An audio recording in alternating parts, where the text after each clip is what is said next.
Hola, buenas tardes. ¿Podrían Buenas ir tardes. apagando sus cámaras, por favor? Buenas, profesor. ¿Dónde está?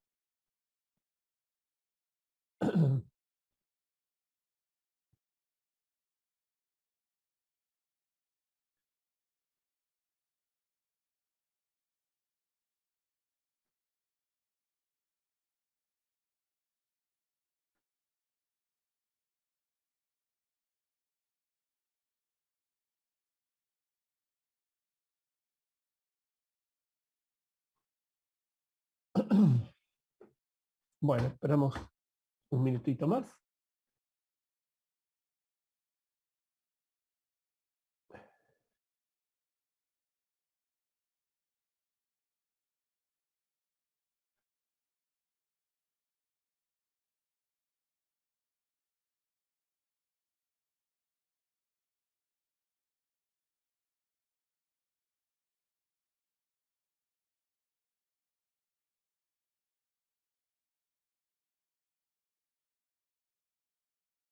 Una consulta para todos. ¿Lo ubican a Teixeira Juan Ignacio? Que empezó cursando la materia y ya el sistema me está advirtiendo que tiene mucha falta.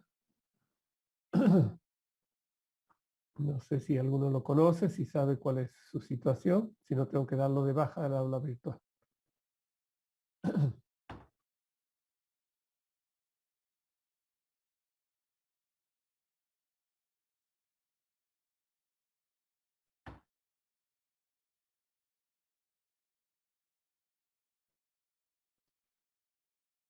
Bueno.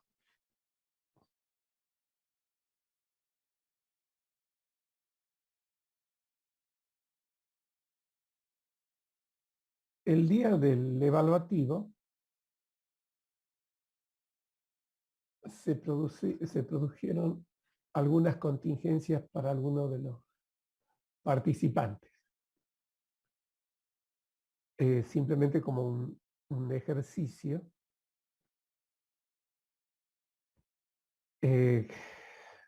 Se las comento en principio y de ahí tratamos de evaluar esas contingencias. Alguien se quedó sin internet, otro tuvo un corte de energía, otro tuvo un bajón de tensión, a otro no le funcionaba la cámara y a otro le fallaba o no podía hacer la generación del archivo hash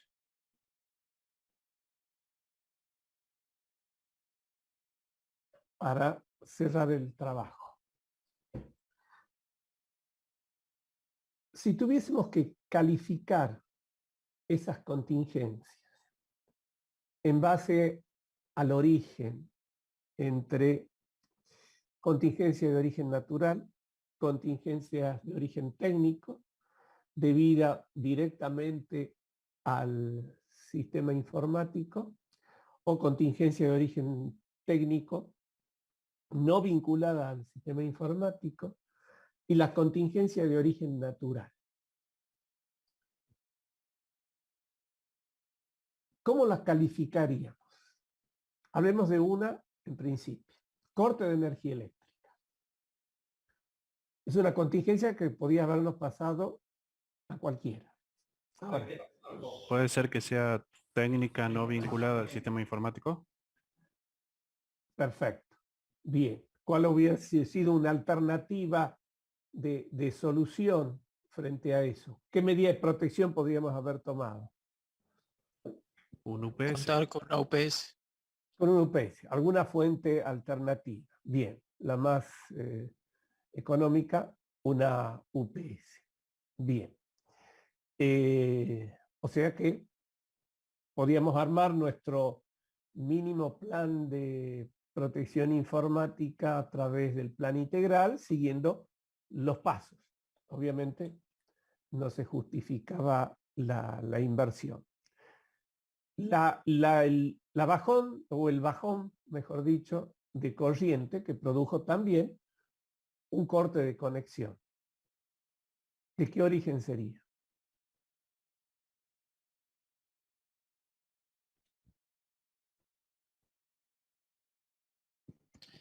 Igual, técnico. Técnico, bien, no vinculado al sistema informático. Bien. ¿Y la medida de protección? ¿Podría ser el estabilizador? Podría ser un estabilizador, ¿sí? Mucho más económico que una UPS, y si ha sido un pequeño microcorte o un bajón así rápido, quizás el estabilizador podría haber respondido tratando de mantener durante muy corto tiempo la tensión. Bien. La falta de conexión de internet.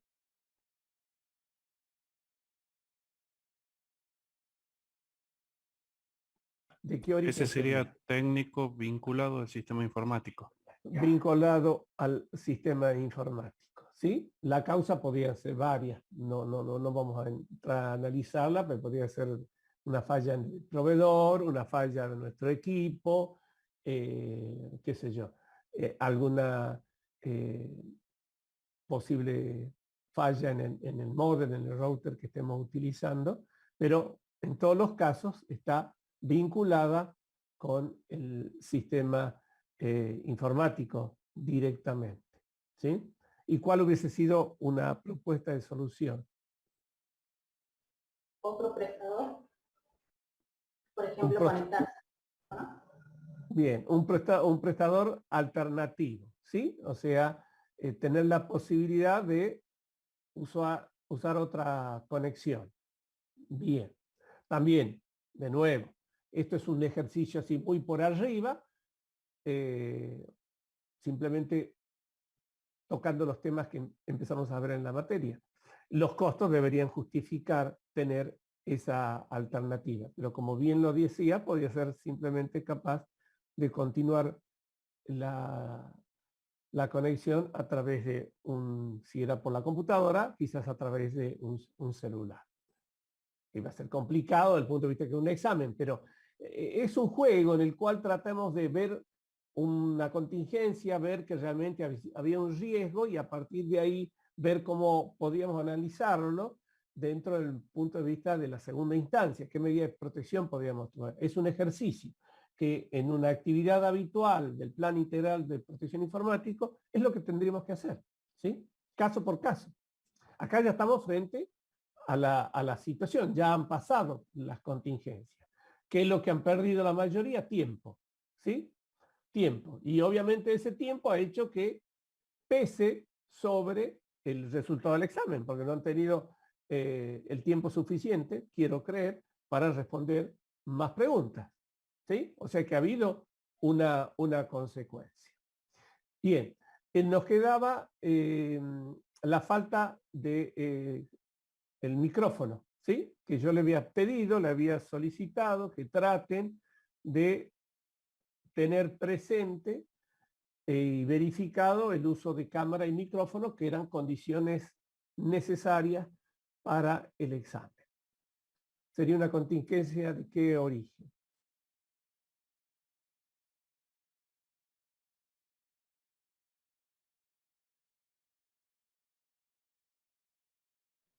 Técnico, vinculados al sistema informático.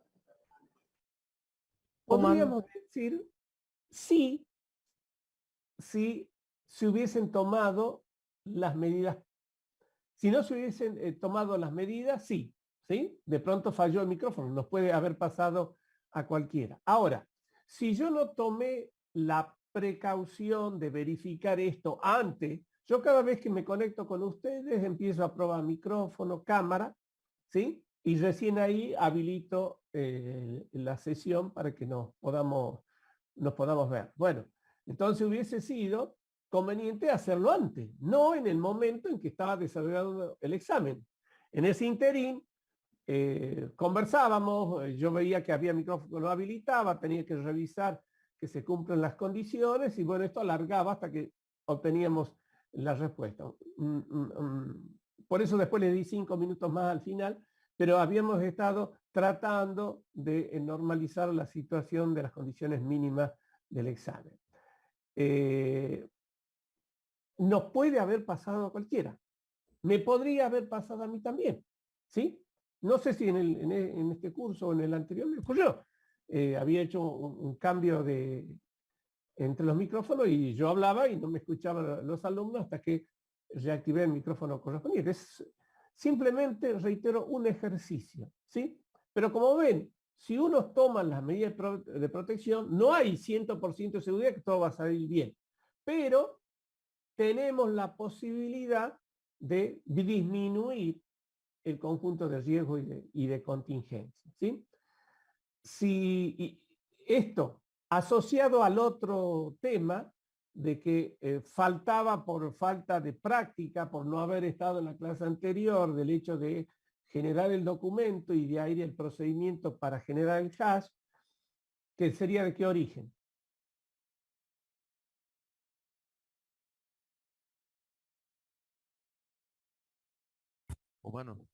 Humano, ¿sí? Y eso lo solucionamos ¿con qué? Con capacitación. Que mi idea había sido, la clase anterior, probarlos, hacerlo que generen el hash de un archivo dentro del cuestionario, lo repasamos acá y vimos el tema, ¿sí?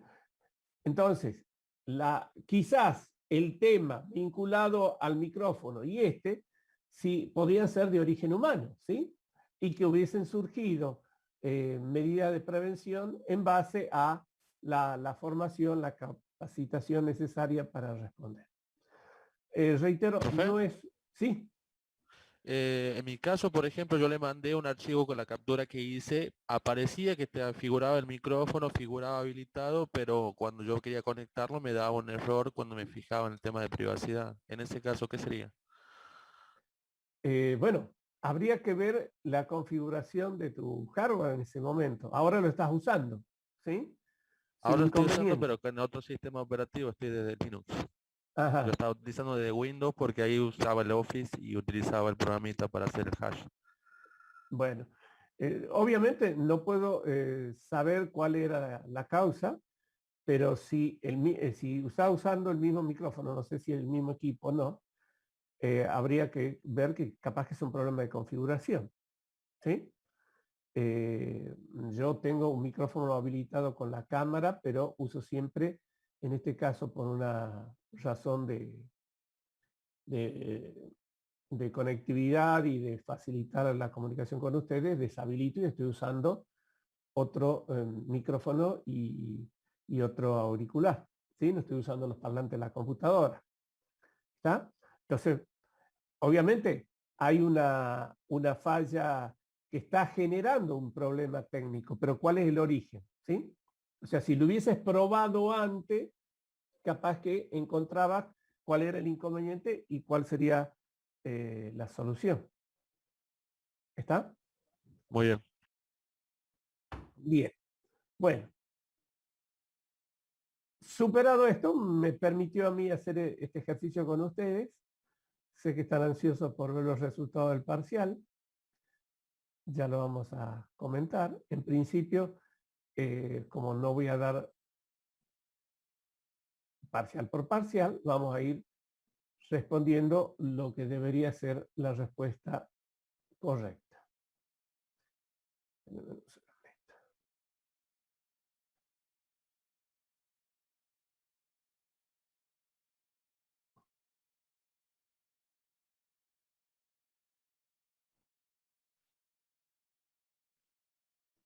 Yo voy a tratar, en base a las correcciones que he ido haciendo en cada uno de los parciales, de englobarlas dentro de la respuesta para que después al final, cuando obtengan su nota, sepan evaluarlo. Obviamente, cada uno de ustedes tiene su trabajo y cómo lo ha respondido, y de ahí podrán ir autocalificándose, aunque más no sea en base a los contenidos, a los objetivos. Bueno, ¿cuál era la diferencia entre el concepto de medida de control y medida de seguridad? Está claro, todos han puesto bien, medida de control es la que está orientada a la protección de las propiedades características que tienen que ver con la operatividad o disponibilidad y con la integridad. Y después medida de seguridad, la que tenía que ver con los sistemas de múltiples usuarios, en donde había varios usuarios y nos interesaba la confidencialidad y la autenticidad. Y después le pedíamos ejemplos de medidas de protección de cada tipo. La mayoría, no todos, han puesto bien validación de entrada, control de salida, el backup. Hay alguien que ha puesto el backup como una medida de seguridad, y el backup no es una medida de seguridad. El backup está orientado a aplicar a los sistemas informáticos cualquiera sea su envergadura. No tienen que haber varios usuarios. Tendríamos que hacer backup dentro de nuestra estructura, por más mínima que sea, como una medida de control. Y medidas de seguridad, bueno, pasan fundamentalmente por la encriptación, pero la encriptación es la herramienta a partir de la cual se generan todas las medidas de seguridad. Lo habíamos charlado a eso, ¿sí? La encriptación es la herramienta. Si yo hablo de las contraseñas, ahí uso la encriptación. Ya lo dijimos, para proteger las contraseñas. Si hago una comunicación por internet seguro, voy a cifrar, ¿sí? O sea, la herramienta, el cifrado, el proceso de encriptación es la base como medida de protección, pero no es la medida de protección, porque si no, valdría para todo. Control de usuario, los niveles de seguridad que vamos a ir viendo, firma digital que vemos hoy, etcétera, etcétera. Todas se basan en encriptación. ¿Está? Entonces, la encriptación sería una respuesta rápida, es una medida de seguridad. No, es la base técnica sobre la cual se desarrollan las distintas medidas de seguridad. Por supuesto que como era ejemplos, había varias respuestas y espero que les haya quedado claro las que podrían ser válidas como respuesta de esta pregunta. El copy-paste no funciona, ¿sí? Alguno copió o estudió lo que era la medida de control y lo que era la medida de seguridad, que era parte de la pregunta, pero se fundamentaba con su producción personal en cuanto a ejemplo de las medidas. ¿Está? De ahí que puede haber diferencias respecto de lo que en efecto son las medidas y la respuesta completa que tenía que ver además con nuestros ejemplos. Entonces, quien me puso que una medida de seguridad es la que tiene que ver con las propiedades de la confidencialidad o privacidad y la autenticidad y me pone el backup como una medida de seguridad, obviamente algo está fallando en esa respuesta. Segundo, dé al menos 3 ejemplos de contingencia de origen natural, de origen técnico, de origen del factor humano y qué entiende por análisis de riesgo. ¿Sí? Bien. Un poco lo hemos estado charlando recién. Las de origen natural, cuando vienen de un fenómeno de la naturaleza. Y lo hemos charlado y hemos dado muchos ejemplos. Podrían, en la mayoría, esto ha sido bien planteado. De origen técnico, también lo hemos venido charlando, vinculado con el sistema, ¿no? Teníamos muchísimos ejemplos para poner. Y de origen el factor humano. Por ahí, obviamente, hay alguno que ha cometido algún error, pero deberían quedar claros en base a lo que hemos charlado al principio y a los conceptos que se evocaron. Y después, ¿qué se entiende o qué entiende por análisis de riesgo en la informática? Y el análisis, y era la parte que englobaba el concepto anterior, ¿sí? El análisis del riesgo es del conjunto de contingencias que pueden afectar un sistema informático, del conjunto, del universo de todas las contingencias, cuáles pueden llegar a afectar el sistema informático que yo estoy tratando de proteger. Y de ahí la contingencia se convertían en riesgo, ¿sí? Contingencia es una tormenta eléctrica. Contingencia es un terremoto desde el punto de vista del origen natural. Y veíamos ejemplos, pero el origen natural, terremoto, no nos afectaría a nosotros porque no estamos en una zona sísmica.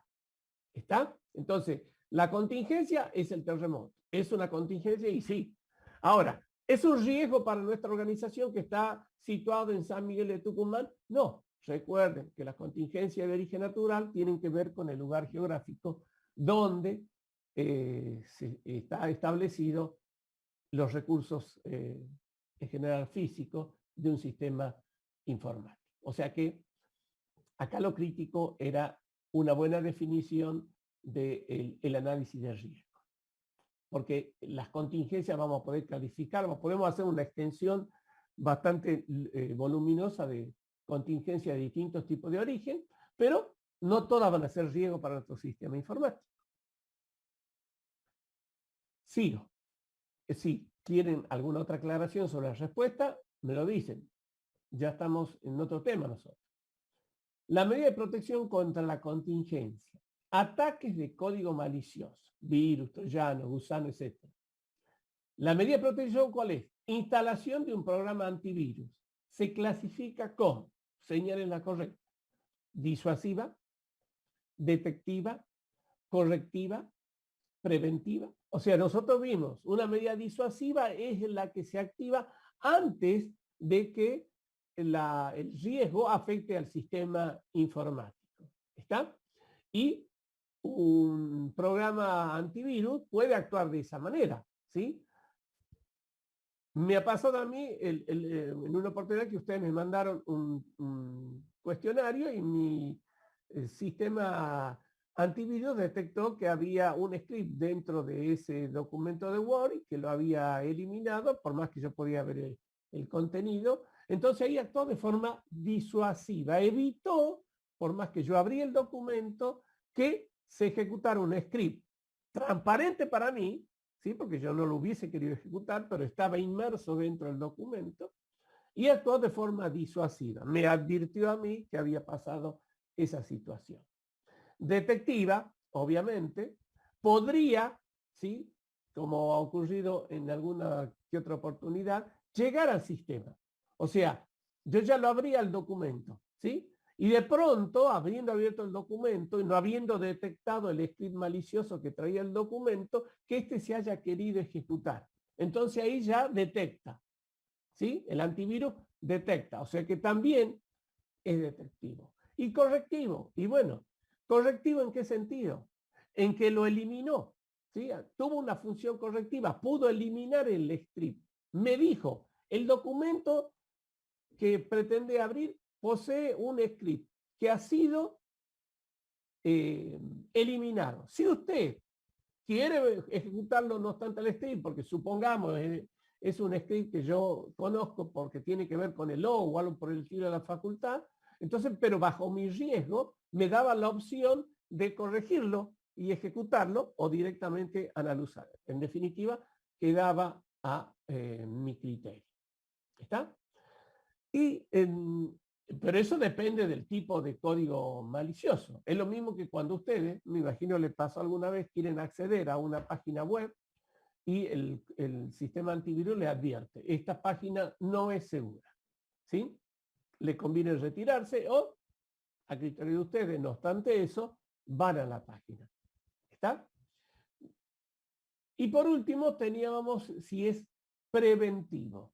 Bueno, ahí yo ya no estoy de acuerdo con que sea preventivo, porque para que actúe una medida preventiva debe ser anterior al sistema, ¿sí? Entonces, en todos los casos que hemos mencionado, el antivirus actúa cuando se está tratando de ingresar al sistema.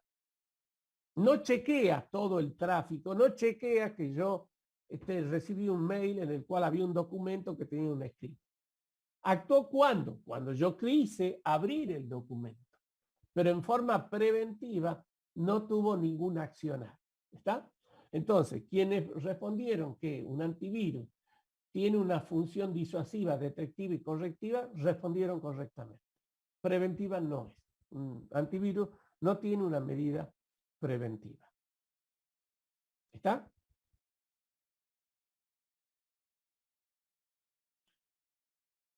Bien. Pregunta 4. Defina políticas que se refieren a, y bueno, había que hablar y armar una serie de políticas, como por ejemplo los usuarios deberán Profesor. utilizar, sí. Sí, Perdón, cierto que no había que mandar por chat. Le hago una consulta. Usted acaba de decir que preventiva no era el antivirus, pero en el cuestionario número 2, en el punto 1, usted nos dio un cuadro en el cual ya venían valores prefijados y en el cuadro, según usted, en preventivo de origen técnico estaba antivirus. Por eso yo lo tomé también como que podía ser preventivo. Aclaremos. No recuerdo el cuadro en este momento, tenemos que volver hacia atrás. Lo veo y hacemos la aclaración del caso. En principio, preventivo es cuando no actúa sobre el sistema informático y hago el paralelo con la cámara en los cajeros automáticos, ¿sí?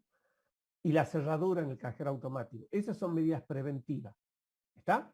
O sea, la cerradura en el cajero automático es una medida de protección preventiva, porque yo no he entrado al sistema, trato de acceder al sistema. La puerta, a través de una cerradura, o la cámara que me está supuestamente filmando, tratan de prevenir que se produzca una contingencia. O sea, antes que entre al sistema.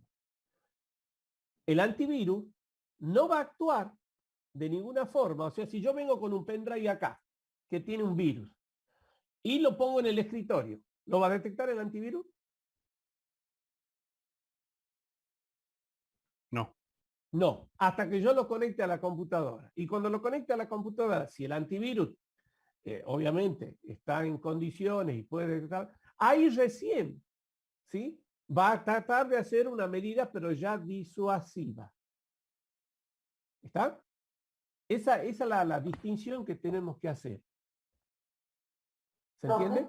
Bien, profe, pero disculpe, en la Sí. definición de medidas disuasivas del capítulo 1, en el PDF de teoría, nos dice que estas actúan antes de que se dé el ingreso al sistema.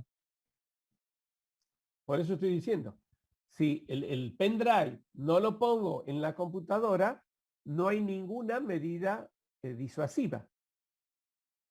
Ahí, ¿sí? Desde el punto de vista, estamos hablando del antivirus. Y es una medida disuasiva, y vuelvo a ponerlo en el cajero, cuando hay una cerradura electrónica que requiere que se pase una tarjeta, lo dijimos alguna vez, formalmente no siempre funciona, pero digamos es una medida disuasiva. El que va a entrar debería tener una tarjeta habilitada para abrir la puerta. Y entra. Hay una cámara. La cámara es una medida disuasiva, le está diciendo, tenga cuidado porque estamos filmando lo que estás haciendo. Por más que la persona sea un usuario normal y no sea ningún malintencionado. Esas son medidas disuasivas. Tienden a evitar. Pero todavía no hay contacto con el sistema informático. Todavía yo no llegué a ingresar la tarjeta en el sistema informático del banco para que me reconozca, me pida el PIN y toda la historieta. ¿Se entiende? O sea, Claro, ¿es entonces en ese disuasiva? caso un antivirus no es disuasivo porque no está evitando el ingreso al sistema. Sería preventivo. Claro, como dice en el cuadro del PP2, sería preventivo el antivirus. Volvamos. Disuasivo es cuando el accionar se produce en la etapa previa al ingreso. Está bien, tienen razón. Estoy expresándome mal yo. Es preventivo, no es disuasivo. Tendríamos que invertir acá. Me rectifico entonces. El antivirus es detectivo, es correctivo y es preventivo, ¿sí? Que es cuando se intenta acceder al sistema. Y lo digo de nuevo para salvar el error en que los he puesto. La medida... Sí. Disuasivo porque siempre está activo. ¿Cómo? El antivirus sería también disuasivo porque está siempre activo. No, lo que estamos marcando es el momento de activación de la medida de protección.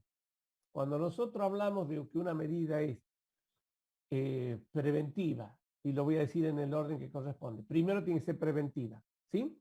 perdón, primero tiene que ser disuasiva, después tiene que ser preventiva, después tiene que ser detectiva y después tiene que ser correctiva. O sea, ¿cuándo se activa la medida? Eso es lo que la califica de una forma o de otra. ¿Está? Entonces, en la cámara de seguridad, que yo decía, la cerradura, son medidas disuasivas. Tratan de evitar que se acerque al sistema informático. ¿Está? Y la preventiva, ¿cuándo se activa? Se activa cuando se va a introducir al sistema informático. Entonces, la respuesta correcta sería que el antivirus es preventivo. No estaba siguiendo el orden la pregunta y de ahí que me confundí yo al marcar. Primero sería preventivo, ¿sí? Después sería detectivo. O sea, ya entró al sistema.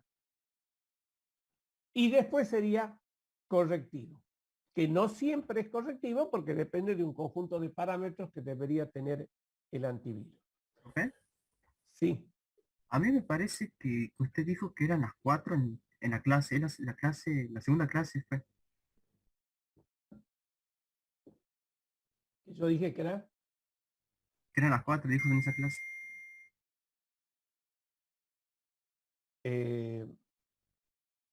No puede ser. Yo, ya me voy a fijar porque yo grabé esa parte, el audio. Sí. Ya lo voy a volver a repasar después que termine la clase y me fijo. Pero a mí me Bueno. parece que dijo que eran las 4. Bueno. Profesor, usted dijo que sí eran las 4. Yo también estaba viendo las grabaciones y dijo que eran las 4. Bueno, nos rectifiquemos entonces. ¿Está? ¿Qué nos tiene que quedar como concepto? Esta clasificación tiene que partir del momento que se accionan las medidas. ¿Está? Entonces, vuelvo a hacer el paralelismo con el cual tendríamos que habernos clarificado en este punto. El cajero automático. ¿Sí? Disuadir se confunde y por eso no usamos el término evitar. ¿Sí? Pero el propósito de una medida disuasiva es evitar la contingencia. ¿Está? El cajero automático, de nuevo, con la cerradura y con la cámara, es disuasivo. No está vinculado al sistema. El usuario todavía no intentó ingresar al sistema. Volvamos al antivirus, ¿sí? El pendrive, que yo le decía como referencia, o el correo electrónico. A ustedes le mandan un correo electrónico y ese correo electrónico no le llega nunca. ¿Está? Entonces el antivirus no va a cumplir ninguna función. ¿Sí?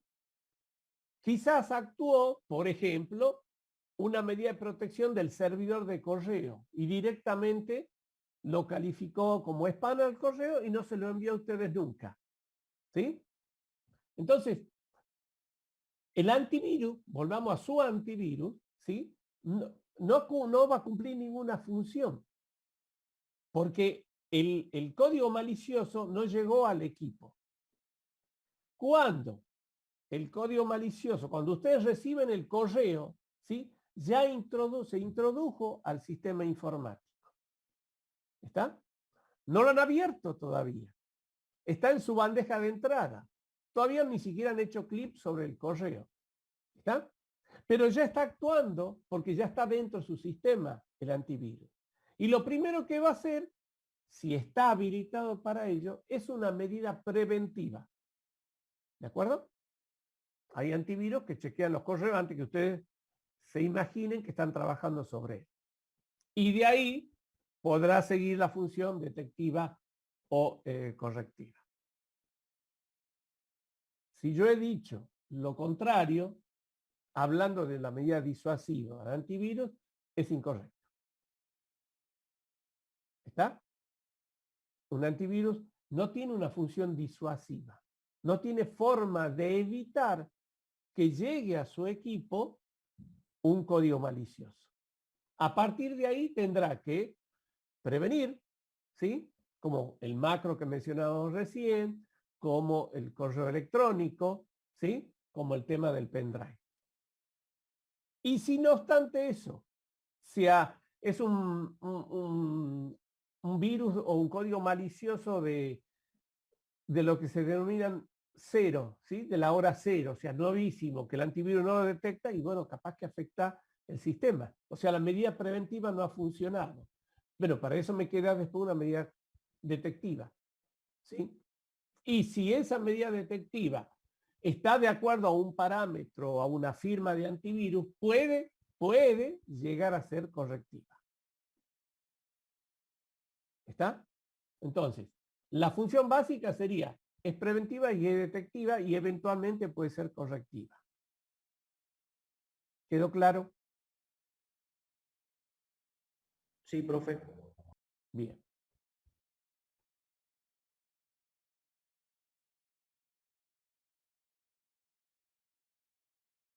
Bueno, estábamos en esta, ¿sí? Acá, la mayoría que llegaron a contestar estas preguntas simplemente armaron, ¿sí? Una potencial regla de política, ¿sí? El usuario debería tener una clave cuya longitud sea de tantos caracteres, que cumpla con determinadas condiciones, minúscula, mayúscula. Bueno, ahí han jugado todos con muchos criterios, está bien. Esa era la idea, ¿sí? Ya hemos dicho que lo básico en un plan de protección informática son las políticas, ¿sí? Porque las políticas dan un marco dentro del cual se debería desarrollar adecuadamente el área de seguridad informática, ¿sí? Plantear cuáles son las restricciones, cuáles serían las formas para trabajar dentro de un entorno de seguridad informática. Después veremos más adelante ya las distintas alternativas, un sistema con riesgo, un sistema donde se van limitando los permisos, pero en principio válido como un ejercicio para generar política, ¿sí? Oraciones, si se quiere, correctas, donde el usuario sepa dentro de qué entorno debe establecer su trabajo. La 5. Una pantalla de carga de datos consta de los siguientes campos: apellido y nombre, DNI, fecha de nacimiento, sueldo, observaciones. ¿Qué sería esto? ¿Una medida de control o una medida de seguridad?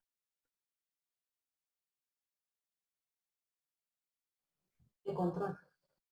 Una medida de control, ¿sí? Validación de datos de entrada. Bien. Bueno, una organización debe respaldar sus datos críticos correspondientes a la base de stock, que se actualiza semanalmente, la base de clientes se actualiza mensualmente y la base de datos de venta que se actualiza diariamente, ¿sí? Con base a ello, proponga un esquema de respaldo de las bases mencionadas, use los conceptos de copia completa, copia diferencial, copia incremental, enuncie las ventajas y desventajas de cada modo de actualización. Este era un ejercicio. Muchos lamentablemente han respondido que es una copia diferencial, que es una copia incremental, que es una copia diferencial. No se le pedía eso, ¿sí? Que en base a lo acotado de un enunciado, ustedes propongan una forma de respaldo, ¿sí? Siguiendo, obviamente, estos conceptos. Si yo hablo de una base de datos que se modifica diariamente, armar un esquema, por ejemplo, de copia diferencial o copia incremental. No hace falta, como han hecho varios, de ponerme copia completa más diferencial. No, copia incremental o copia diferencial. Se sobreentiende que ambas tienen que comenzar siempre con una copia completa. ¿Está? Entonces prestaba a la confusión. Yo no voy a respaldar en forma incremental, vuelvo al ejemplo, la base de clientes, ¿sí? Porque una sola vez al mes se actualiza, digamos, se puede actualizar durante todo el mes, pero el peso de la actualización se da mensualmente. Entonces ahí puedo hacer una copia completa y guardo, ¿sí? Y se les pedía que armen la secuencia. Entonces, supongamos, todos los viernes, los últimos viernes de cada mes se hace una copia completa. Punto. Obviamente la otra, ¿cuándo será?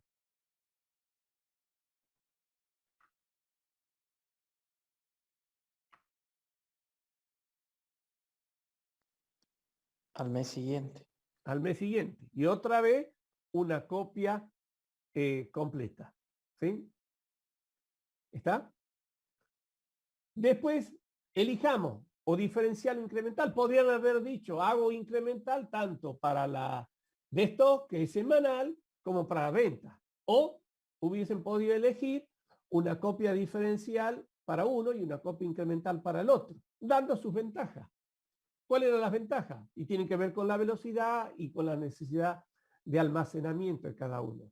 Pero quien se quedó en decirme que es una copia completa, que es una copia diferencial, no era la respuesta que se esperaba. Tenían ustedes los apuntes en línea, ¿sí? No se le pedía definición, se le pedía un ejemplo práctico que deberían haber respondido en base a algunos de los criterios que hemos mencionado. Y muchos, lamentablemente, optaron por decirme que era una copia completa, que era una copia diferencial y que era una copia incremental. ¿Sí? Esos conceptos deberían estar sabidos para poder responder adecuadamente a esta pregunta. Bueno, en la elección de un medio de almacenamiento para copias de respaldo, ¿qué tecnología conoce? Algunos han puesto bien, otros no han respondido a la pregunta. Había esencialmente tres, ¿sí?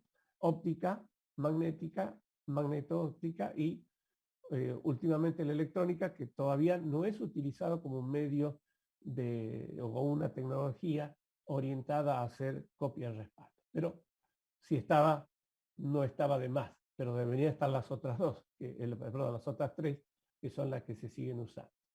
¿Qué parámetros debería evaluar para la elección adecuada? Y bueno, hemos hecho un ejercicio. La velocidad, ¿sí? El costo por capacidad de almacenamiento y la posibilidad de reutilización.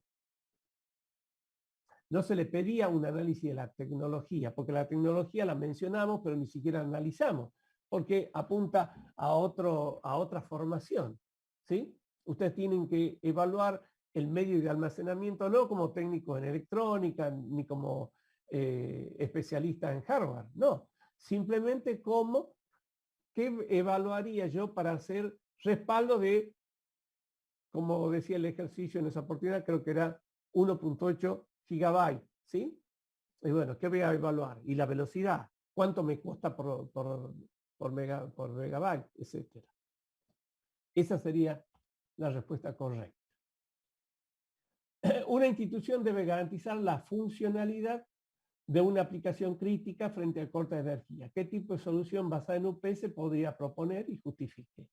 Bueno, ustedes han visto la UPS offline, online, ¿sí? La UPS que permanentemente está suministrando la energía, independiente de que haya o no energía alternativa. O sea, partiendo de ese concepto, elegir ustedes una.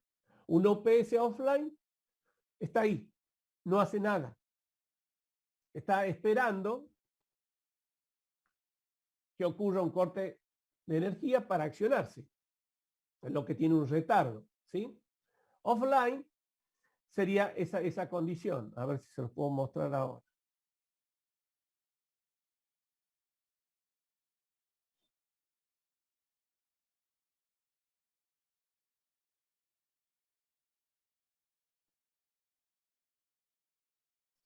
¿Sí? Este está offline. ¿De acuerdo? Está suministrando la energía, esta es la UPS que yo tengo. En este momento, la energía domiciliaria está aportando la energía a la computadora, al sistema informático, al módem, a la pantalla, a los elementos críticos. ¿Está? Y a su vez está cargando la batería. Pero la batería está cargada al 100%. Si se corta la energía eléctrica, entonces este camino es bypaseado, se saltea. Y la energía pasa ahora a un convertidor que me da 1000 o 220. ¿Está? ¿Y qué va a pasar? Y va a empezar a bajar la capacidad de la batería en base al consumo que yo tenga de este lado. ¿Está? Entonces, yo no tengo un UPS que me está dando a mí permanentemente energía, no obstante que pasa afuera. Ese sería un requisito que siempre me está dando a mí una tensión estable dentro de mi sistema de protección. ¿Está? Bueno, podría ser cualquiera de las dos, siempre y cuando el costo lo justifique. Y bueno, el RAID 0 era una pregunta bastante concreta. ¿En qué consiste? Muchos pusieron lo correcto. Es un sistema redundante. No es un sistema redundante en datos. No es un sistema que me dé a mí facilidad de acceso. Y por supuesto que no reemplaza, porque el RAID en ningún momento, bajo ningún caso, es reemplazo del respaldo. Es simplemente una medida de protección que tiende a darnos garantía de disponibilidad en un sistema informático, pero no reemplaza ninguno de los métodos de respaldo. ¿Está? Bueno, en base a esto se hizo la calificación. Déjenme que gane espacio acá para que pueda verla.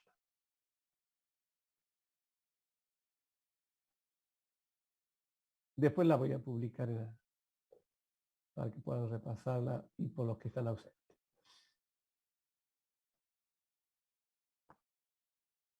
Bueno, Calizaya tiene 9. Carrizo Joana tiene 7. Cruz tiene 6. Díaz Nicolás tiene 7. Escalante Córdoba tiene 8. García María Florencia tiene 6. Gordillo tiene 5. Lorca tiene 7. Lucero tiene 6. Miranda tiene 5. Oliva tiene 5. Oliva tiene 5 también. Paz tiene 7. Salas tiene 6. Y bueno, Teixeira, que le comenté al principio, lo voy a tener que dar de baja el aula, está ausente. Con 6 ya tienen aprobado el parcial, pero no pueden promocionar la materia, ¿sí? Quien tiene 7 o más de 7, si saca la misma nota en el segundo evaluativo, van a promocionar la materia, además de la presentación de todos los trabajos prácticos. ¿Está? Bueno, si alguien quiere repasarla, yo se lo... ¿Cómo? Los que sacamos 6, ¿podemos recuperar para llegar a la promoción o no? Sí, pueden recuperar. Tengan en cuenta que la nota que va a quedar es la nota que sacan en la recuperación. Sí. ¿Cuándo es la recuperación, profe? Ya les voy a comunicar. No va a ser durante esta semana, ya mediados de noviembre, y previo ya prácticamente al segundo evaluativo. Simplemente les voy a pedir ahí. Ese día va a ser un día de clase normal y cortaremos un ratito antes, y los que tengan que recuperar porque tengan ausente o porque quieren intentar levantar la nota, cortamos y me quedo con los que tienen que recuperar. No va a haber un día especial de la recuperación. O sea, tenemos clase y recuperación una vez que yo lo fije. ¿Está?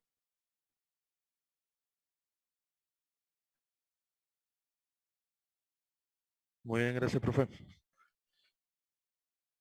De acuerdo. Bueno, esperen que cerremos esto.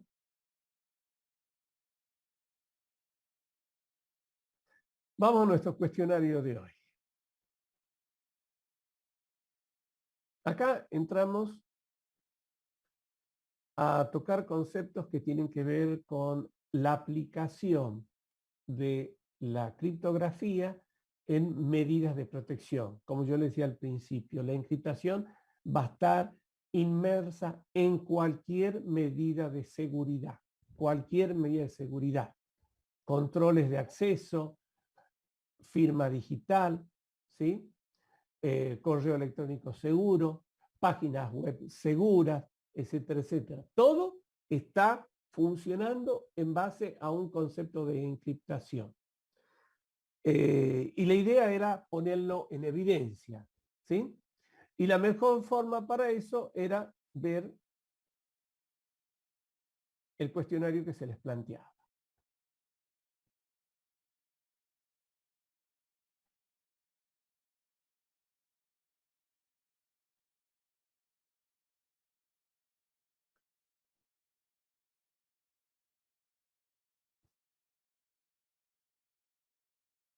Hoy han estado tímidos la mayoría que no han puesto las cámaras.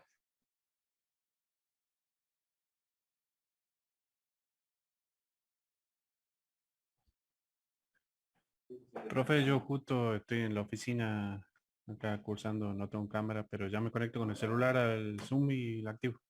Sí, está bien, no hay problema. Yo les marco pautas, ¿sí? No los obligo. ¿Está? Habíamos dicho también en el examen eso. O sea, somos pocos. Realmente es muy interesante tener un grupo reducido porque nos permite tener cierta flexibilidad. Simplemente les hablo porque, salvo una señorita, el resto está sin la cámara prendida y cuando vamos a ver la respuesta, para mí me interesa ubicarlos. Bueno, Carrizo, ¿sí? Veamos la primera respuesta. Bien, profe. Déjeme que busque. Sí, yo puse que es un enlace que provee conectividad entre ciudades a través de Internet. O sea, la pregunta era un canal o medio no seguro que representa. ¿Y vos qué pusiste? ¿Puedes repetirlo? Sí. Un enlace que provee conectividad entre ciudades a través de Internet. Y nada más.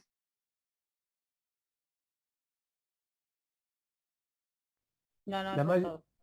Bien, la mayoría marcó esta, es correcto, ¿sí?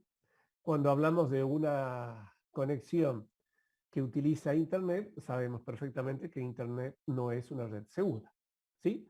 Yo debo darle marco para que la conexión sea segura, pero por lo pronto es un canal no seguro, de ahí que tengo que tomar medida de protección. Ese estaba perfecto.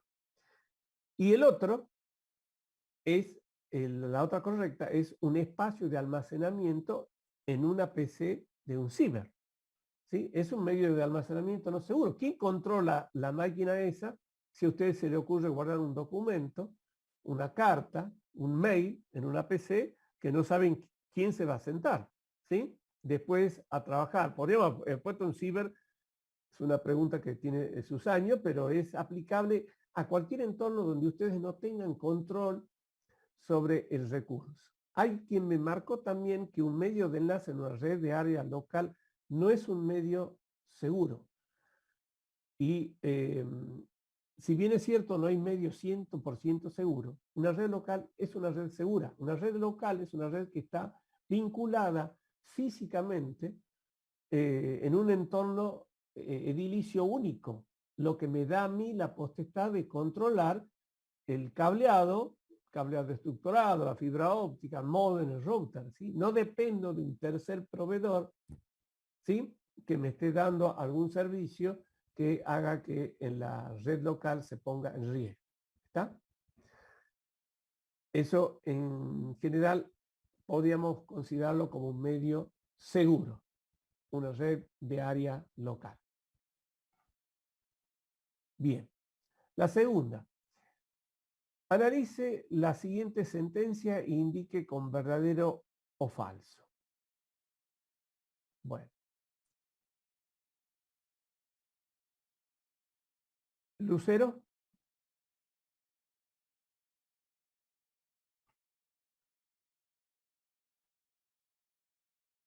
No está presente.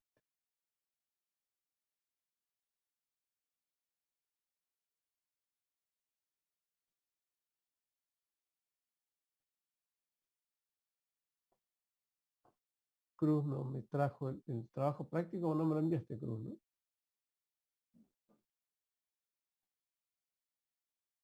No, justamente cuando después del parcial, como no había clase teórica, no sabía que habían pues publicado el siguiente cuestionario.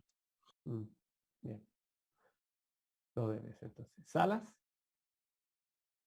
Sí, profe. Una Sí. firma digital es una firma en papel escaneada y digitalizada. Yo puse que es falso. Bien. Hago una aclaración respecto a esta pregunta. Hay quien ha puesto que lo contrario, que es cierto, ¿sí? Por más que ha puesto falso eso, ha documentado y ha puesto que una firma holográfica, o sea, yo firmo, Oliva está presente, ¿sí? ¿A vos te mandé un certificado? Sí, profesor. Bien. Y tenía una firma hológrafa mía, ¿sí? Sí, correcto. Bien.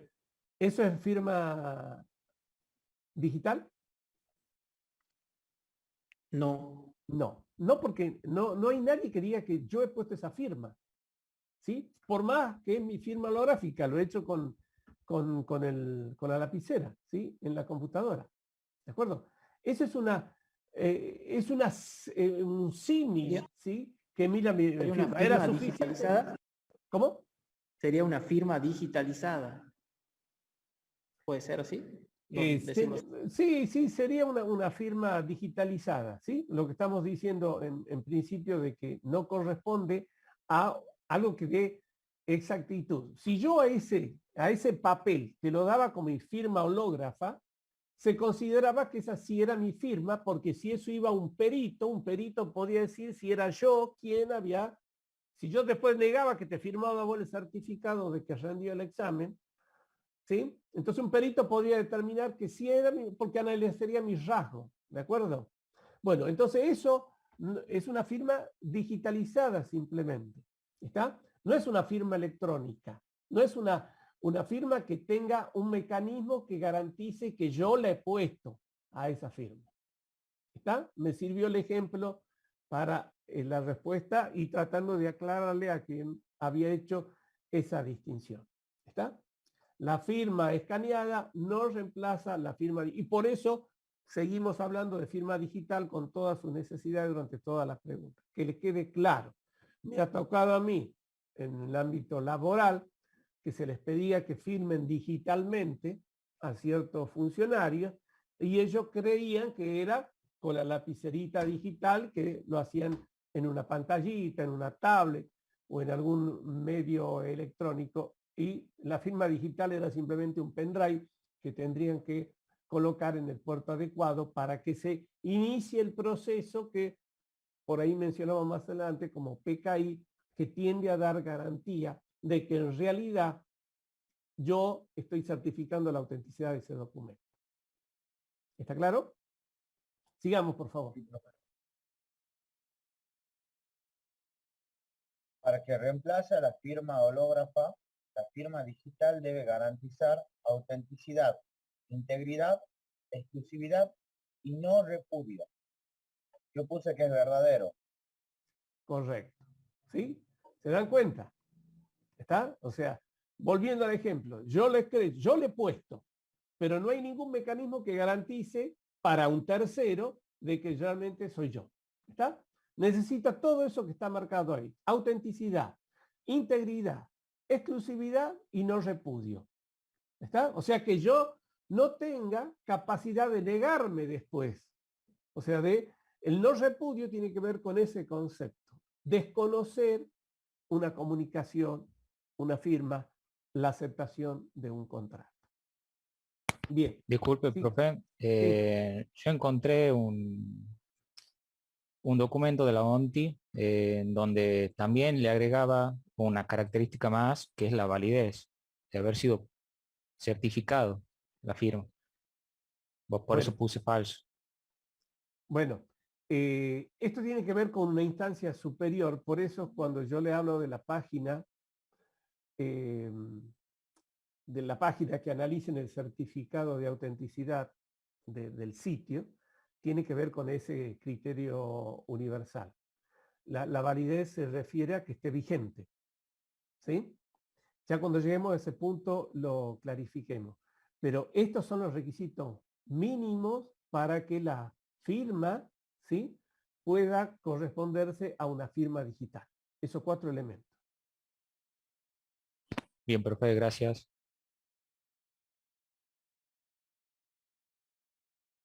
Bien, en el punto C dice, una firma digital no es un sistema biométrico que reconoce patrones únicos de nuestro cuerpo, como por ejemplo las huellas digitales. Yo puse falso. Dice, una firma digital no es un sistema biométrico, ¿sí? Que reconoce, bueno, algún tipo de parámetro, como por ejemplo las huellas digitales. Y te vuelvo a marcar la pregunta. Perdón, la respuesta. Una firma digital no es un sistema biométrico. O sea, la huella digital, hoy en día el rostro, ¿sí? Y algunas de las otras características que veremos después cuando analicemos el tema de los recursos biométricos. ¿Está? O sea, acá la respuesta es verdadera. La firma digital no es un sistema biométrico. Perfecto. No, profe, ahí me he confundido con el negativo ese, con el no, y yo pensaba que estaba poniendo bien. Es verdadero. Yo puse falso.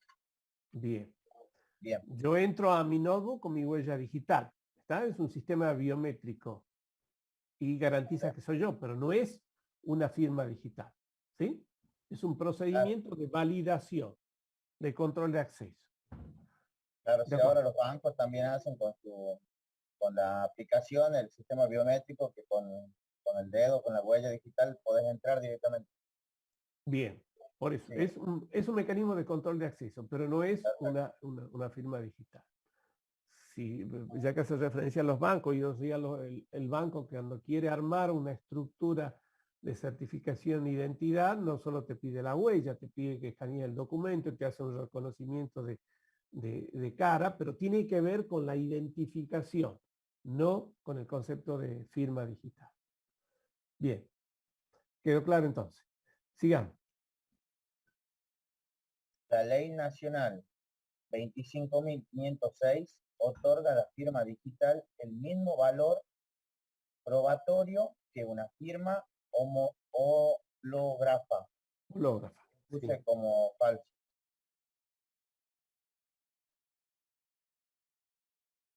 La ley 25.506 dice en su artículo primero, lo estoy leyendo. Objeto.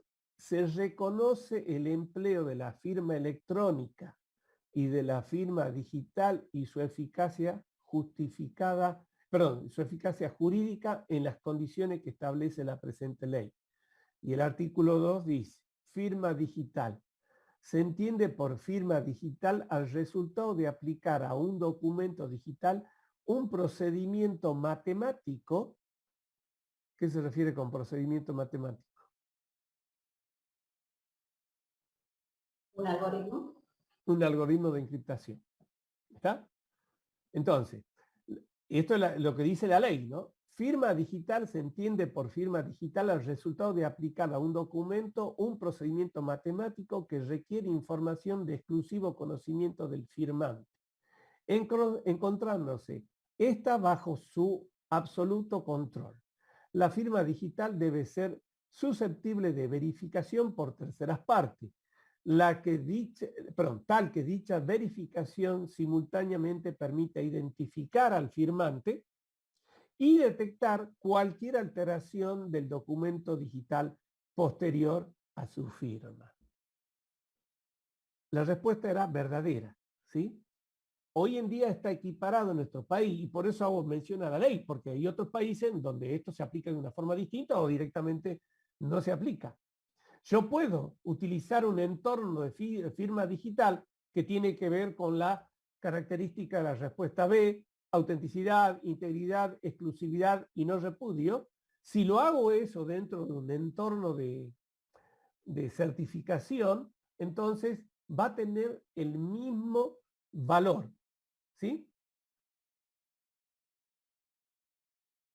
Y si, quiero leer la última parte, tal que dicha verificación simultáneamente permita identificar al firmante, o sea que debe haber algún tercer elemento, si hemos ido entendiendo lo de firma digital, hay un tercer elemento, además de una de las partes, la otra parte, y hay una tercera que va a certificar la autenticidad de los procedimientos que han llevado a cabo el acuerdo que se está evaluando. Y además dice, detectar cualquier alteración del documento digital posterior a su firma. ¿A qué se refiere ahí con eso? Nosotros lo hemos usado.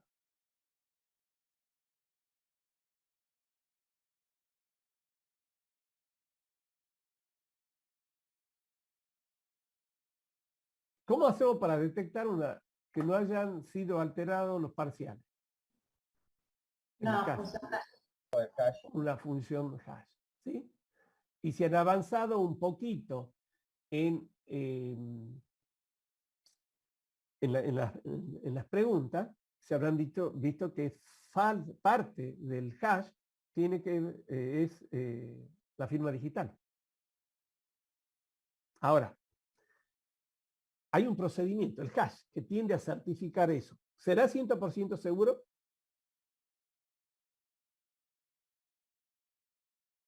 O sea, yo puedo estar convencido de que ustedes no me han alterado el examen una vez que han hecho el hash.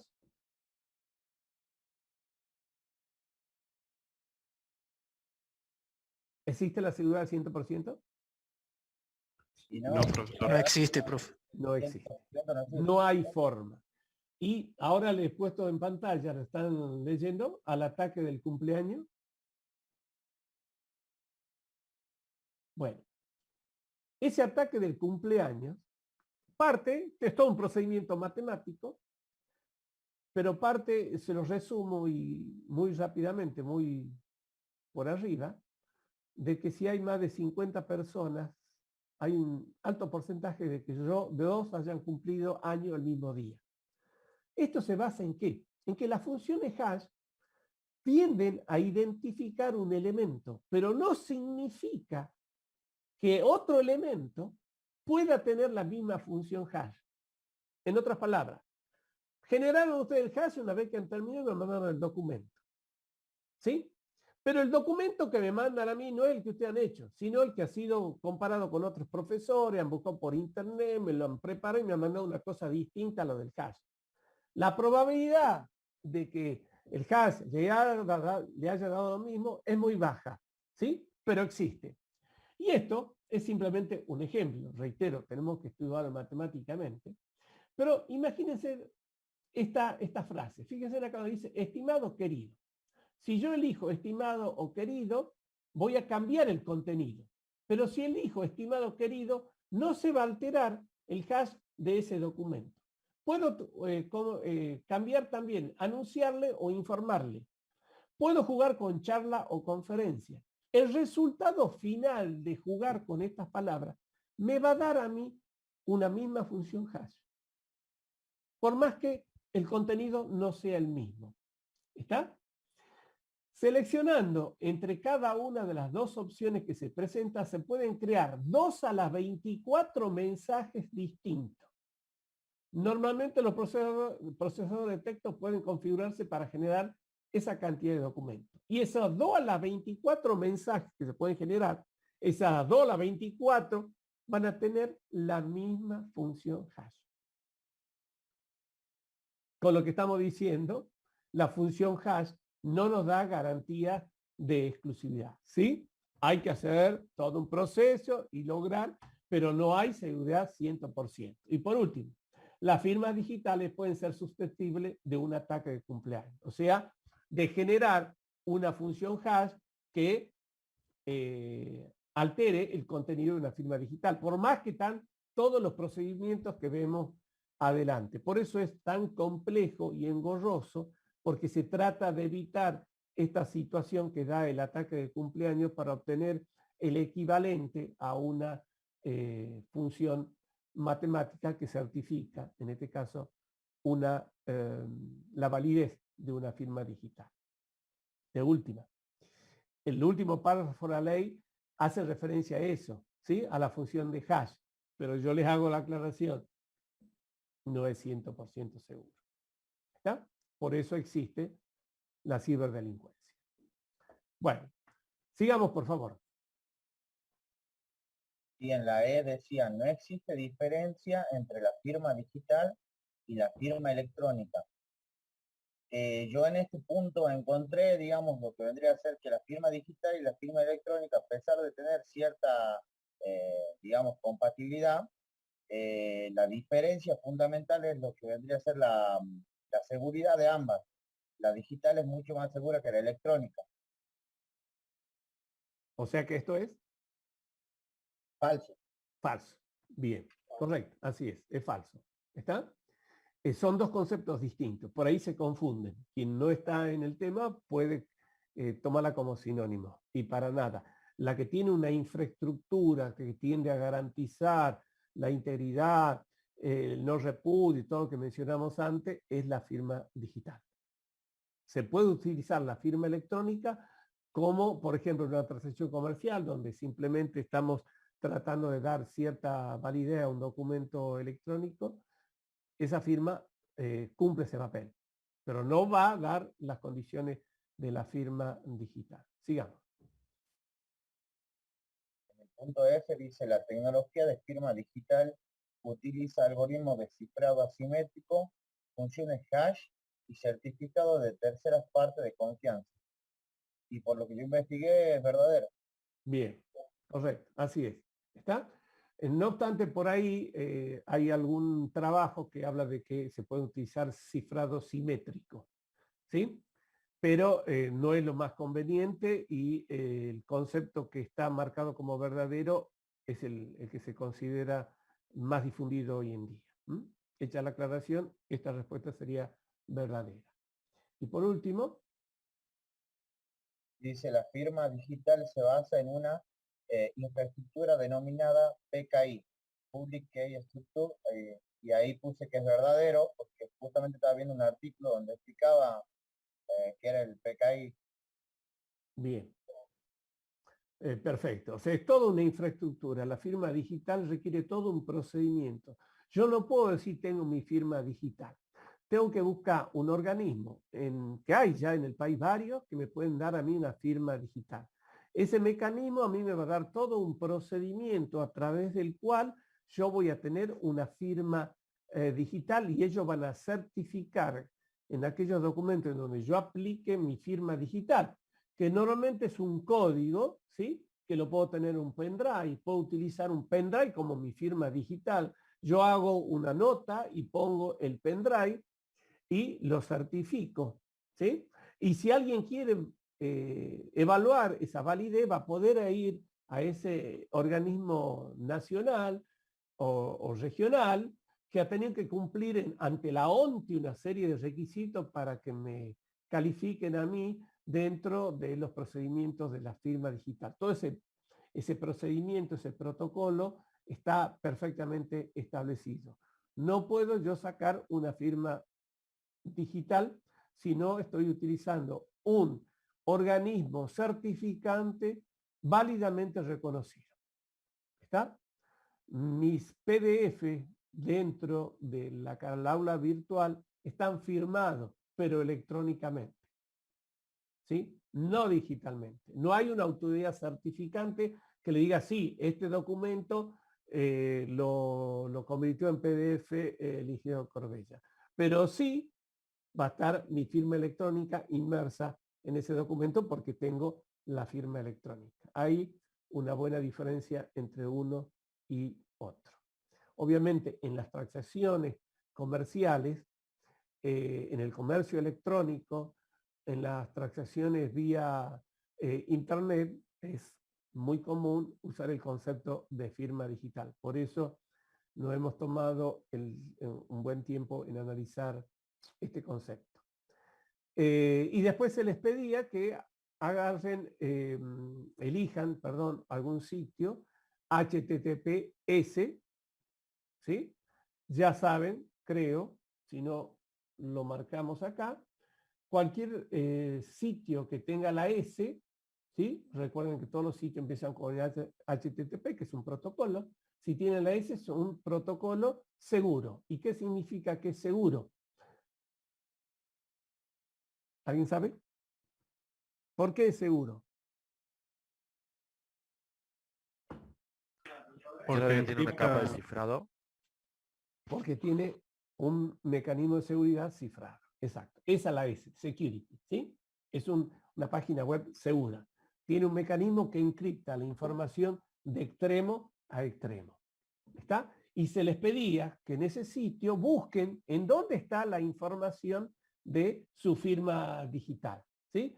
Y si lo han hecho todo, han buscado, han encontrado que hay una autoridad certificante, dependiendo del sitio que hayan elegido, puede ser una autoridad certificante nacional o internacional, habrán encontrado una clave de certificación, que es el código hash vinculado a esa página.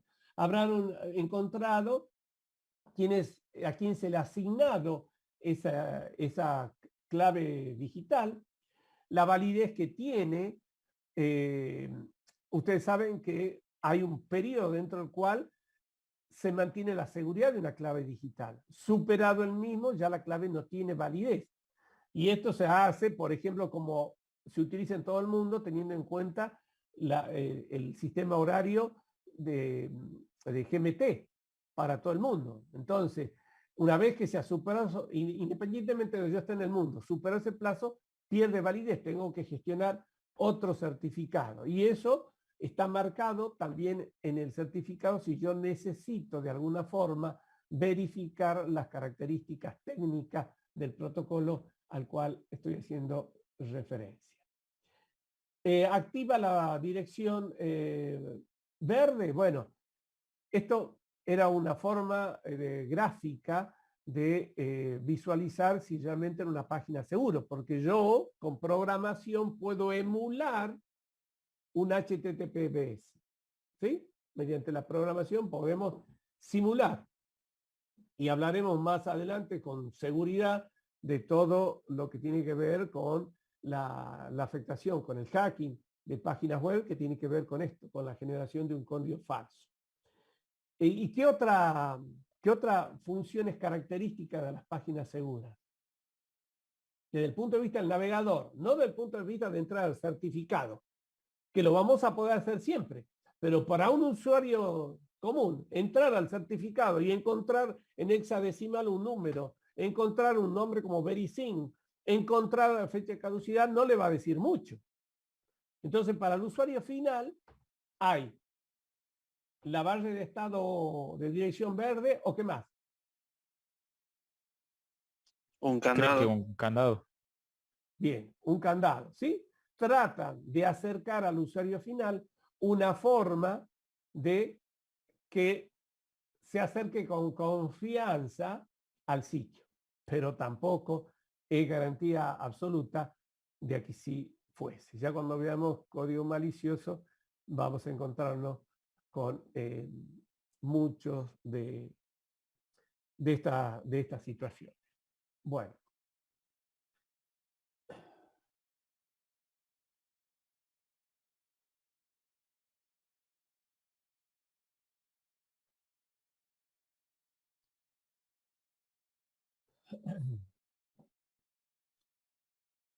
Pasamos por este PowerPoint, repasando un poco todo, cerrando algunos conceptos. Obviamente, como la firma digital apunta a la confidencialidad y a la autenticidad, es una medida de ¿qué? De seguridad. De seguridad. Esa es la medida de seguridad. ¿En qué se basa? En la encriptación. ¿Está? Entonces, la encriptación es una técnica bastante compleja. Ya hemos hablado de que se puede hacer carrera vinculada a los mecanismos de encriptación. Nosotros a esa herramienta la usamos para la firma digital. Bueno, esto es simplemente recordar un poco los conceptos. La confidencialidad se refiere a la capacidad de mantener un documento electrónico inaccesible a todos, excepto a una lista determinada de personas y o procesos. ¿Está? O sea, si yo necesito establecer confidencialidad, entonces voy a tener que utilizar algún mecanismo que pueda discriminar, ¿sí?, entre los usuarios, personas o procesos que van a poder tener acceso a esa información. Y la autenticidad, ya sabemos, se refiere a la capacidad de determinar si una lista determinada de personas y o procesos han establecido su reconocimiento y o compromiso sobre el contenido del documento electrónico. El problema de la autenticidad es, en un documento tradicional se soluciona mediante la firma autógrafa, ¿sí? Como decíamos recién. Mediante su firma autógrafa, un individuo o varios manifiestan su voluntad de reconocer el contenido de un documento. Ojo, hasta hoy todavía hay mucha gente que prefiere ver el papel firmado en presencia, ¿sí? Esa es la garantía, pero obviamente esto se está superando día a día. Sigamos. El no repudio, ¿sí? Existe una diferencia sutil pero muy importante entre el concepto de autenticidad y el concepto de no repudiación. Y ya lo hemos aclarado, ¿sí? Cuando ustedes envían un correo electrónico, ¿qué certeza tienen de que la persona a la cual iba destinado ese correo electrónico lo ha recibido y lo ha leído?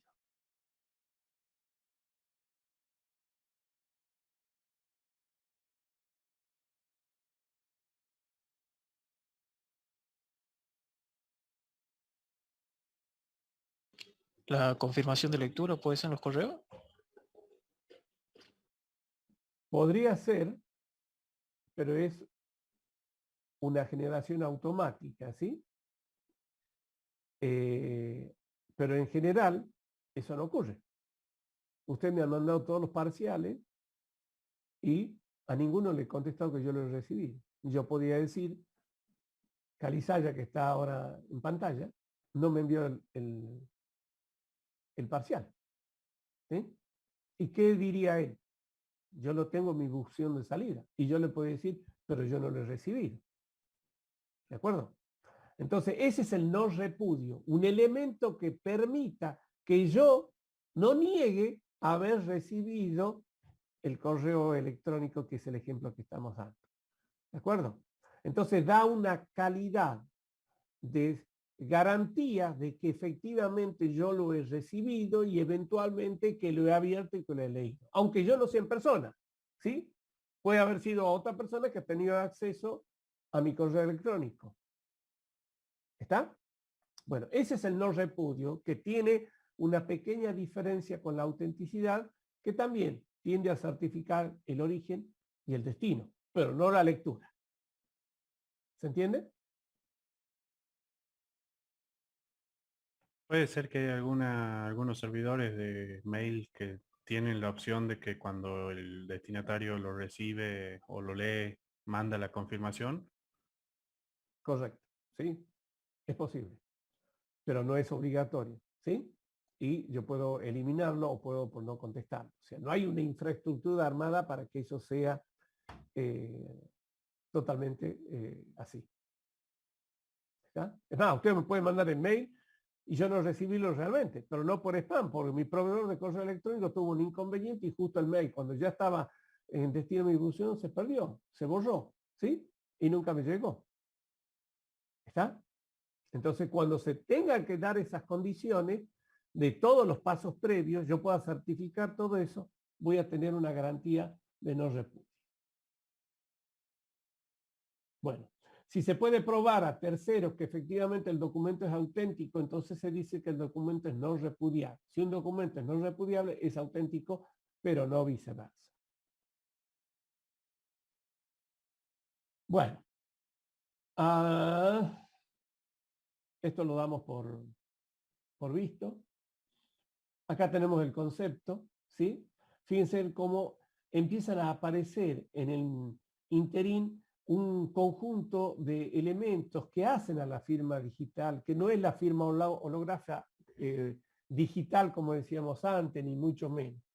Es todo un proceso, que este es el documento que yo quiero enviar de manera certificada con una firma digital. Entonces, tengo un documento, lo cifro. ¿Basta para que sea firma digital? No. Tengo que utilizar un algoritmo que incluya a mi firma digital provista por un tercero, una entidad certificante, y a partir de ahí el documento viaja con la firma que permiten darle la calidad de documento firmado. ¿Está? Entonces, estos tres elementos, en principio, la firma, el algoritmo que hace la interacción entre el documento y la firma, si ustedes quieren, la función hash entre el documento original y el mecanismo de firma digital, van a permitir el envío de la información a través de un certificado que garantice su autenticidad. Bueno, ya lo hemos charlado lo otro. Es claro que un sujeto en el proceso de autenticar un documento firmado debe contar con, digamos, un archivo que contiene la clave pública del supuesto firmante, o sea, un archivo. Por eso ya le hacía recién alusión a un pendrive. La firma digital está en el pendrive.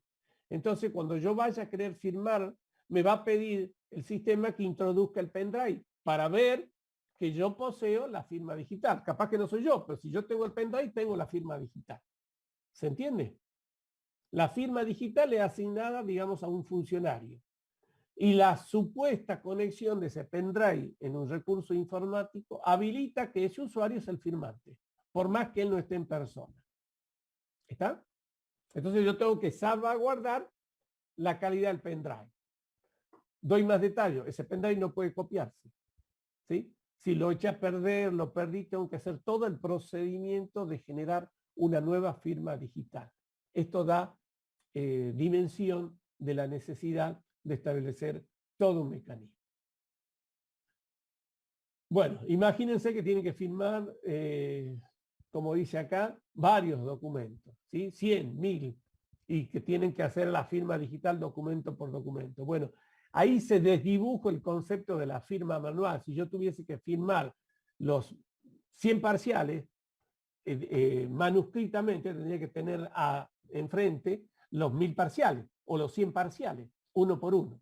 Pero a través de un mecanismo de firma digital puedo firmarlo a todos, absolutamente a todos, mediante un único procedimiento. Esa es una garantía que tenemos con la firma digital. Bueno, acá está un certificado. Simplemente aclarar de esto que hay una norma, ¿sí?, que deben marcar las características de ese certificado, que es el que ustedes vieron cuando analizaron el certificado de una página web.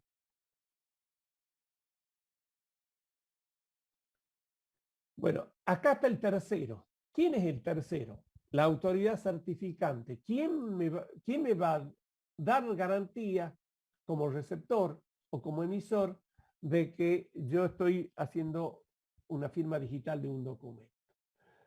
Acá está.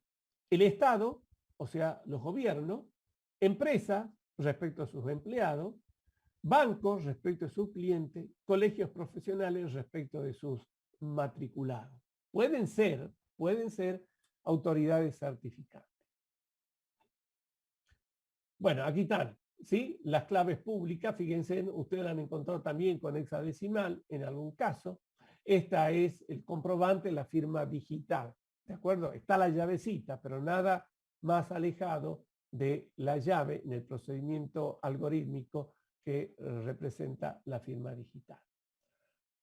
Esto es mucho más claro en cuanto al procedimiento y ustedes podrían perfectamente seguir ya la secuencia, porque hay un archivo hash, ¿sí?, que independientemente del volumen del documento genera un único código que forma de alguna manera la certificación, que junto con la firma digital, fíjense que hay una clave privada y una clave pública. La clave pública es la que me permite a mí enviar cualquier cosa por internet y que no me importa que todo el mundo la conozca, porque con esa clave pública se cifra, pero no se descifra. ¿Está? La seguridad está acá, en la clave privada. Entonces, sumando todos estos elementos, yo estoy dentro de un entorno de que permito aclarar la certificación de la información.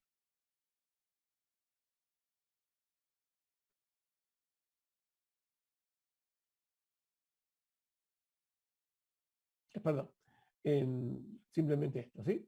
MD5, SH1, ¿me suena? ¿Sí? La función hash, que vamos a trabajar, ¿sí? Y de nuevo, el mismo esquema, una clave pública, una clave privada. El concepto es exactamente el mismo. Y aquí viene la infraestructura que hablábamos, que es un conjunto de normas jurídicas. La ley, ¿se acuerdan que leímos el artículo de la ley que establecía la validez de la firma digital? Hardware, ¿sí? El pendrive, la computadora o algún otro medio, ¿sí? El software, obviamente. Bueno, todos estos elementos tienen que ver con la definición de la infraestructura que va a manejar la firma digital, que va a dar las garantías de las que venimos hablando. Aquí tienen un buen ejemplo de cómo funcionaba. Obviamente esto va cambiando, pero aquí tienen la ONTI, charlamos de la ONTI al principio, como un organismo que gestiona y que puede emitir firma digital. La FIP utiliza un concepto de firma digital, pero no es autoridad certificante. El ACED sí podría hacerlo para distintas organizaciones. Y después hay certificantes no licenciados, como por ejemplo decían en un caso, en la diapositiva anterior, una empresa con sus empleados, ¿sí? Tiene una infraestructura de PKI, pero propia, simplemente para el intercambio de información dentro de la organización. Es válido, pero no va a tener validez fuera de la organización, porque no hay un elemento certificante. Y los certificados licenciados son organismos, por ejemplo, universidades, bancos, consejos de profesionales que han pedido que se les reconozca como autoridad certificada.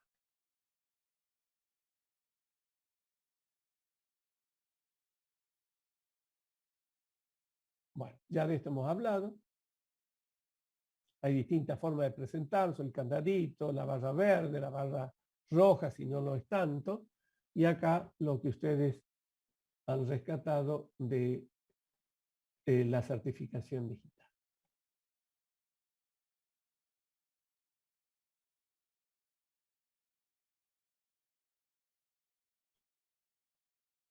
Fíjense acá la fecha de validez. ¿Sí? Fíjense quién es el certificador. ¿Está? Bueno, estas características al usuario común no le sirve, necesita de alguna manera tener ese elemento generador. Bueno, dejamos un poco el tema de la firma digital y entramos al concepto de la esteganografía.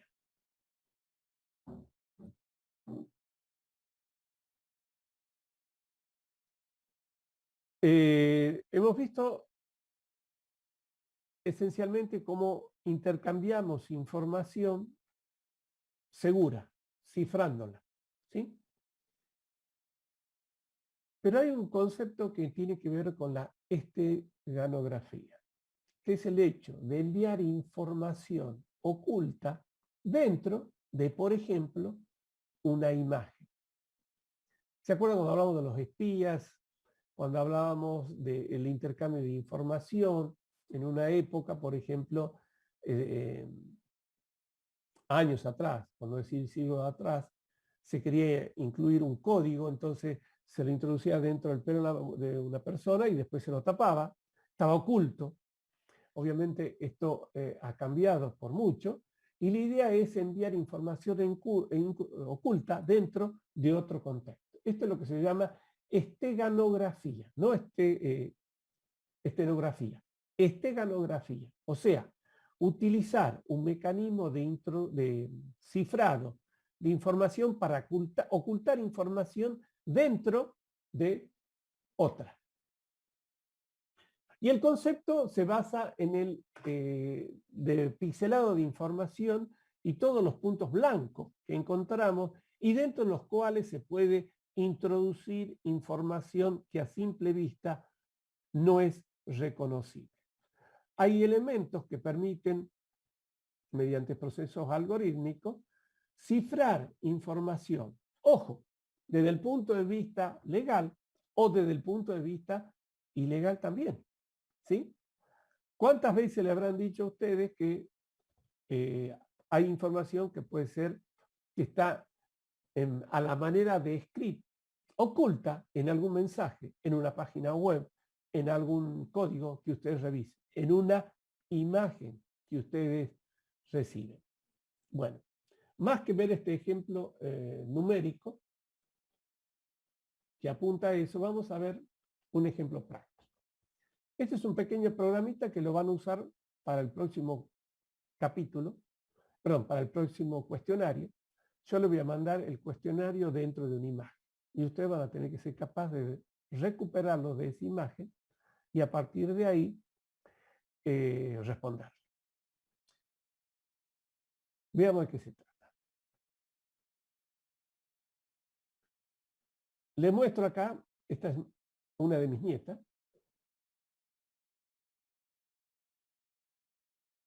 ¿Sí?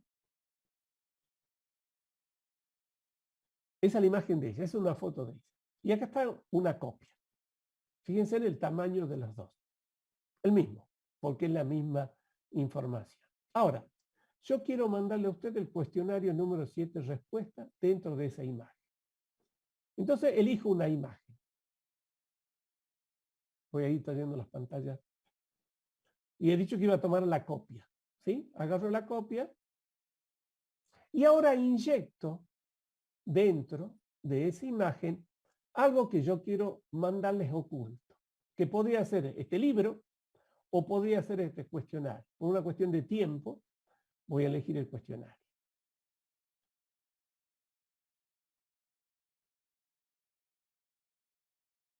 Ahora me pide una clave. Está cifrando, en definitiva. Pero dentro de esa imagen va a cifrar el cuestionario. Tengo que elegir una clave. Y voy a poner Blancanieves y los 7 enanos. Cuando veamos contraseña, vamos a ver cómo elegir buenas contraseñas. Blancanieves, en realidad, las primeras letras de Blancanieves y los 7 enanos. Esa va a ser la clave. Listo. La inyección se ha realizado. Esperen que vuelvo con...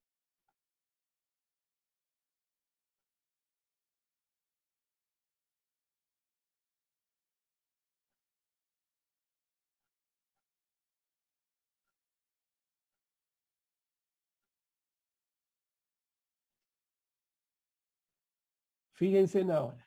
La imagen original ocupa 134 KB. Y se acuerdan que la otra también ocupaba 134 bytes. Ahora ocupo más. ¿Por qué?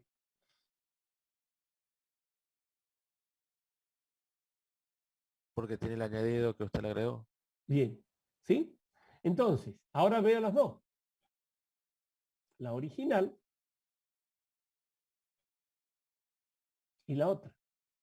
Y díganme ustedes si encuentran alguna diferencia. Ahí he escondido, he cifrado un documento, ¿sí? Que solamente la va a poder recuperar aquella persona que conozca la contraseña dentro de esa imagen. A simple vista no hay diferencia. Si tuviese un analizador de hexadecimal y demás, capaz que empiezo a encontrar diferencias. Pero por lo pronto, esa misma imagen tiene información oculta. Eso es la esteganografía, ¿sí? Ocultar información dentro de otra. Profe, ¿se puede utilizar para encriptar algún video para archivos mucho más grandes? Sí se puede. Esta quizás no sea la aplicación más conveniente para eso, pero sí se puede. Esto es simplemente una idea. Lo abrí, si se han dado cuenta, al documento que tenía la información. Me dice, hay un documento ahí. ¿Sí? ¿Lo extraigo o lo borro? En ambos casos, me va a permitir a mí sacar el documento, que por supuesto es el cuestionario que ya tengo ahí. Lo que voy a hacer es borrarlo. ¿Sí? Y nuevamente me pide la contraseña. Y era Blancanieves y los 7 enanos.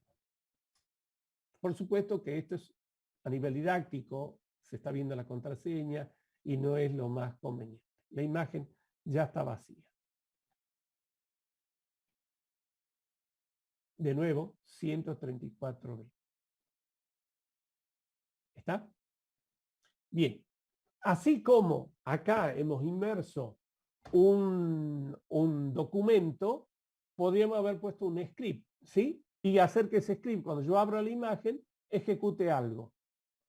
Por ejemplo, un virus, un troyano o algo dentro de una computadora. Por eso, la mayoría de clientes de correo electrónico no les muestran por defecto las imágenes, salvo que ustedes específicamente se lo pidan, porque es una forma, mediante la estenografía, de enviarles información, normalmente script, que ejecuten acciones no bajo inconsciencia.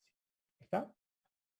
Bueno, así vamos a hacer el cuestionario número 8. ¿Sí? Va a estar dentro de una imagen, yo le voy a pasar la imagen, obviamente le voy a decir cuál es la contraseña y ustedes me lo van a tener que extraer del archivo imagen para poder responder el cuestionario. Un pequeño ejercicio. Bueno. Recuerden entonces, el próximo cuestionario ya va a ser del otro capítulo.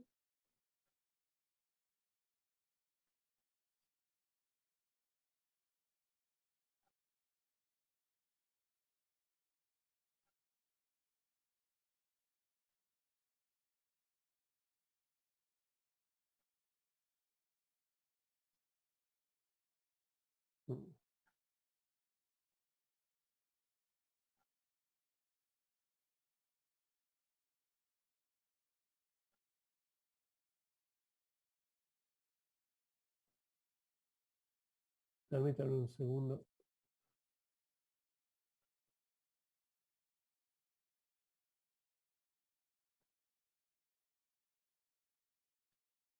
Bueno, acá vamos a entrar a ya los sistemas de múltiples usuarios, dentro del cual está obviamente el concepto de Internet imbuido. ¿Sí? Hoy Internet es una red de múltiples, por no decir de millones de usuarios. Pero cualquier red dentro de una estructura organizativa va a estar expuesta a una serie de elementos que tienen que ver con la seguridad de la información.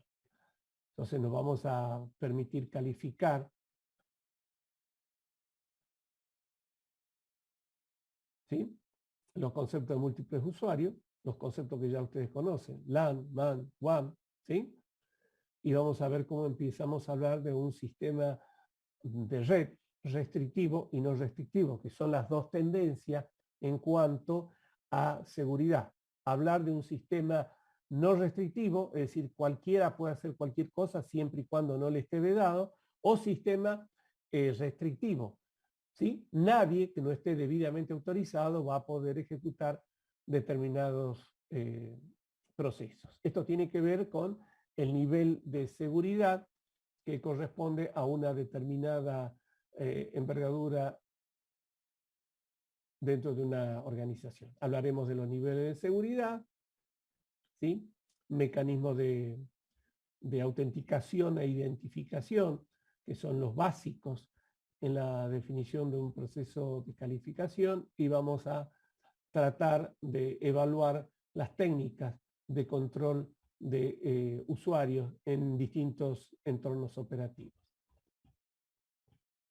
Vamos a llegar a conceptos de Kerberos, que tiene que ver con un mecanismo de garantizar el intercambio de información, y todo esto va a estar en el medio vinculado a un mecanismo de encriptación. Bueno, yo creo que hasta ahí vamos a llegar, o sea, hasta la seguridad de Internet, en el próximo cuestionario. ¿Alguna consulta? ¿Alguna duda?